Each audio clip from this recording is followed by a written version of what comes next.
শুনলেন তো, তোষণের রাজনীতি করতে করতে পশ্চিমবঙ্গকে কোথায় পৌঁছে দিয়েছে মমতা বন্দ্যোপাধ্যায়, যেখানে একটি 12-13 বছরের কিশোর বলছে হিন্দু হটাও দেশ বাঁচাও। হ্যাঁ, এই ভিডিওর সত্যতা প্রমাণ করতে পারিনি আমরা, তবে ভিডিওটি দীর্ঘক্ষণ সোশ্যাল মিডিয়ায় রয়েছে।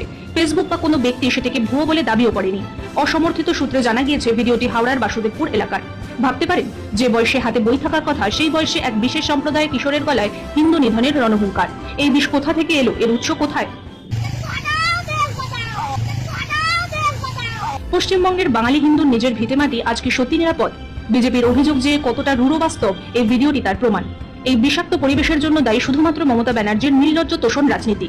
তার জন্য বাঙালির হোমল্যান্ড আজ মৌলবাদের চারণভূমি হয়ে দাঁড়িয়েছে। ক্ষমতায় টিকে থাকার জন্য মমতা ব্যানার্জি ঠিক কতটা নিচে নামতে পারেন তার প্রমাণ লেখা আছে ইতিহাসে। তৎকালীন প্রধানমন্ত্রী মনমোহন সিং এর সতর্কবার্তা